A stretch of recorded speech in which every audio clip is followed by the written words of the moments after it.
बिस्मिल्लाहिर्रहमानिर्रहीम। अस्सलाम वालेकुम। कैसे हैं आप सब? उम्मीद करता हूँ खैरियत से होंगे। एफपीआर कस्टम में अगर आपने यूडीसी या एलडीसी के लिए अप्लाई किया है तो आज इस वीडियो के अंदर मैं आपके साथ एलडीसी का पेपर शेयर करूँगा। ये पेपर फैसलाबाद रीजन का है और 5 अक्टूबर 2024 को ये पेपर हुआ था। आज सुबह एक स्टूडेंट ने मैसेज किया कि सर अस्सलाम वालेकुम, फिर कहते हैं कि हाउ आर यू, फिर अपनी डिटेल थोड़ी सी शेयर की, जिसमें उसने कहा कि सर मेरी टाइपिंग स्पीड 51 अल्फाज फ़ी मिनट आई है, जबकि एलडीसी के लिए 30 अल्फाज फ़ी मिनट रिक्वायर्ड है। फिर उन्होंने टेस्ट दिया था जिसमें 46 जो एमसीक्यूज़ है उनके करेक्ट आए हैं 50 एमसीक्यूज़ में। और फिर एंड में कहते हैं कि सर आपके पेपर का बहुत फ़ायदा हुआ। तो ये बेसिकली पेपर नहीं है, ये नोट्स के बारे में कह रहे हैं कि सर आपके नोट्स के बहुत यानी बेनिफिट मिला उसको। तो जो नोट्स मैंने आपके साथ शेयर किए थे वो यकीन एक्सपीरियंस बेस्ड नोट्स है, वो एफपीआर के लिए ही बनाए गए हैं। ठीक है, अगर आपने यूडीसी और एलडीसी में से किसी एक के लिए अप्लाई किया हो तो आप वो नोट्स ज़रूर ख़रीदें। इस वीडियो के अंदर मैं 25 एमसीक्यू सॉल्व करूंगा इस पेपर का, और नेक्स्ट वीडियो होगी उसमें भी मैं 25 एमसीक्यू सॉल्व करूंगा।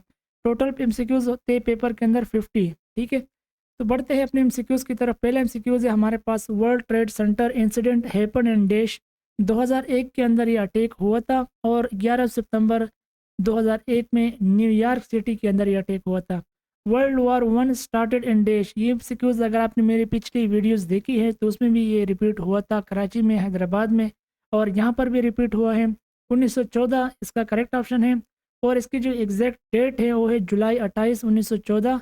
इस डेट को शुरू हुई थी और ख़त्म हुई थी नवंबर 11 1918 को। FIFA world cup 2014 was won by देश, जो फुटबॉल का वर्ल्ड कप हुआ था 2014 में, वो किसने जीता था? दुरुस्त जवाब है जर्मनी। जर्मनी ने ये जीता था मेसी की टीम से, अर्जेंटीना से। The largest country in land size is देश, रकबा के लिहाज से दुनिया का सबसे बड़ा मुल्क है रशिया। दूसरे नंबर पर है कनाडा, तीसरे पर चाइना और सातवें पर इंडिया। तो रशिया इसका दुरुस्त जवाब था। Who among the following heavyweight boxing champions remained undefeated in his career? ये बंदा 4-5 साल तक अनडिफिटेड रहा। इसने अपने करियर के अंदर कभी भी हार नहीं, यानी कोई भी मैच नहीं हारा है बॉक्सिंग का। तो ये थे रॉकी मार्सियानो, और ये 1952 से लेकर 1956 तक अनडिफिटेड रहे हैं, यानी चैंपियन रहे हैं। इसने अपनी ज़िंदगी में, अपने करियर में 49 मैचेस खेले हैं और सारे के सारे जीते हैं। अब यहाँ से आगे जो एमसीक्यूज़ है वो पाकिस्तान स्टडी के हैं। In which amendment demarcating of the बाउंड्रीज ऑफ द 4 प्रोविंसेस वाज डन, पाकिस्तान के जो 4 सूबे हैं, इन सूबों के जो बॉर्डर हैं, यानी कि कौन सा सूबा कहाँ से कहाँ तक होगा, पंजाब कहाँ से कहाँ तक होगा, केपी कहाँ से कहाँ तक होगा, ये किस अमेंडमेंट के अंदर ये फैसला हुआ था? तो ये हुआ था इन फर्स्ट अमेंडमेंट, और ये फर्स्ट अमेंडमेंट हुई थी 4 मई 1974 को। The first women chief justice of Pakistan was, दुरुस्त जवाब है आयशा मलिक। आयशा मलिक ने ऑफिस संभाला था 24 जनवरी 2022 को। To speed up economic growth which plan was started in 1960, national income को बढ़ाने के लिए 1960 के अंदर एक प्लान जो यानी कि इसको अमल में लाया गया था, जिसके तहत नेशनल इनकम जो इकोनॉमिक ग्रोथ था वो बढ़ाना था। तो कौन सा प्लान था?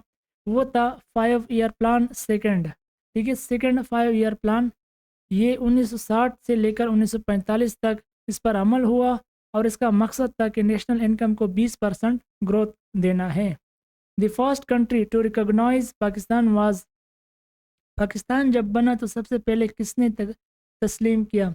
दुरुस्त जवाब है ईरान ने, और ये तस्लीम कब किया था? 14 अगस्त 1947 को। The Shimla pact was signed between Pakistan and India, Shimla pact कब साइन हुआ था? 1972 को, और अगर एग्जैक्ट डेट आपसे पूछी जाए तो ये 2 जुलाई 1972 को साइन हुआ था। देश prepared a grave for the holy prophet सल्लल्लाहु अलैहि वसल्लम, आप सल्लल्लाहु अलैहि वसल्लम के लिए जो कब्र मुबारक थी वो किसने बनाई थी, यानी किसने खोदी थी, तो तैयार की थी, यानी हज़रत अबू तलहा रज़ियल्लाहु ताला अन्हु, दुरुस्त जवाब है। और आप सल्लल्लाहु अलैहि वसल्लम की जो वफ़ात मुबारक है 11 हिजरी मुताबिक 8 जून 632 को हुई थी। वकूफ़ Arafat is the dash ritual of Hajj, वकूफ़ अराफात हज में कौन सा रुकन है? रुकन असगर, रुकन कबीरा, अकबर या आज़म? दुरुस्त जवाब है रुकन आज़म। वकूफ़ अरफात होता है रमी के साथ 10 जिलहज्जा को। मसीह is the title of dash, ये आपने नाम सुना होगा अर्तगल ड्रामे के अंदर या कई आपने लिखाई जो अखबार होते हैं उसमें भी आपने सुना होगा कहीं ना कहीं। तो ये है हज़रत ईसा अलैहिस्सलाम का टाइटल है और रूहुल्लाह भी हज़रत ईसा अलैहिस्सलाम का टाइटल है। अ पिलग्रिम शुड ऑफर कंबाइंड मगरिब इन ईशा प्रेयर एंड डैश, जो हाजी होता है वो हज के दौरान मगरिब और ईशा की जो नमाज होती है वो इकट्ठा पढ़ता है। और ये नमाज वो कहाँ पर पढ़ता है? दुरुस्त जवाब है मुज़दलिफ़ा में। और किस दिन पढ़ता है? 9 ज़िलहज्जा को ये नमाज पढ़ी जाती है। Dash sprinkled water towards the head side of the blessed grave, दुरुस्त जवाब है हज़रत अबू तलहा रज़ियल्लाहु ताला अन्हो। दे इन्वाइटेड अस, ये अब यहाँ से आगे जो एमसीक्यूज़ है ये इंग्लिश के होंगे। They invited us to their home yesterday, what tense is it, यानी ये कौन सा टेंस था? तो ये था पास्ट इंडेफिनिट टेंस था। ठीक है। If he offers me a job I dash at, यहाँ पर आपने जो करेक्ट ऑप्शन था वो लगाना था। दुरुस्त जवाब है I would accept eight.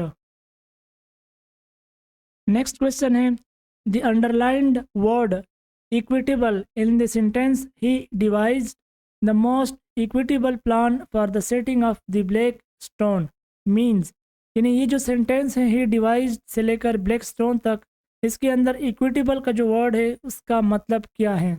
4 option थे आपके पास, जो करेक्ट आंसर था वो था reasonable, option A.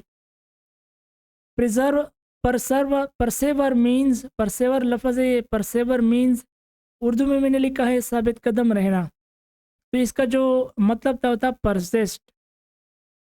Which is your pen, which the underline word, यानी जो विच है ये है क्या, कौन सा नाउन है ये, यानी प्रोनाउन, ये है interrogative pronoun. What is the keyboard shortcut for creating a chart from the selected cell range, दुरुस्त जवाब है F11। In printing terminology, which of the following is an accepted term for breaking up a sheet in sheet feed printing? दुरुस्त जवाब है work in tumble। RAM is described as the memory which, 4 option थे आपके पास, जो दुरुस्त जवाब था वो है temporary stores data or programs। SOC is an acronym for dash, software oriented computing, option D दुरुस्त जवाब था। Input, processing, output and storage are the steps in dash, 4 option थे आपके पास और इसमें जो करेक्ट आंसर था वो है डेटा प्रोसेसिंग साइकिल्स। तो ये थी आज की वीडियो, आई होप कि आपको अच्छी लगी होगी। वीडियो अगर अच्छी लगी है तो इसको लाइक करें, दोस्तों के साथ शेयर करें। और अगर आप UDC LDC के लिए नोट्स खरीदना चाहते हैं जिसके अंदर इंग्लिश, इस्लामिक स्टडी, पाक study, computer science, world GQ और पास्ट पेपर के MCQs जो होंगे जो साल 2024 के अंदर रिपीट हो रहे हैं, ये भी मैं आपको प्रोवाइड करूँगा। तो ये नंबर आपके सामने स्क्रीन पर नज़र आ रहा है, 250 रुपये इसकी फ़ीस है। आप मुझे जेस कैश ऐसे पैसे पर पे करेंगे, आप मुझसे रब्ता करें, फिर मैं आपको पेमेंट की डिटेल्स भी सेंड कर दूँगा। मैं आपको फोर्स बिल्कुल भी नहीं करता, अगर आपकी तैयारी अच्छी है तो आप ये नोट्स ना ख़रीदें, लेकिन अगर आप ख़रीदना चाहते हैं तो फिर आप ज़रूर कोशिश करें कि आप इन नोट्स को पढ़ें भी, क्योंकि इससे फ़ायदा होता है। ये बनाई है FBR कस्टम के लिए है। Thank you.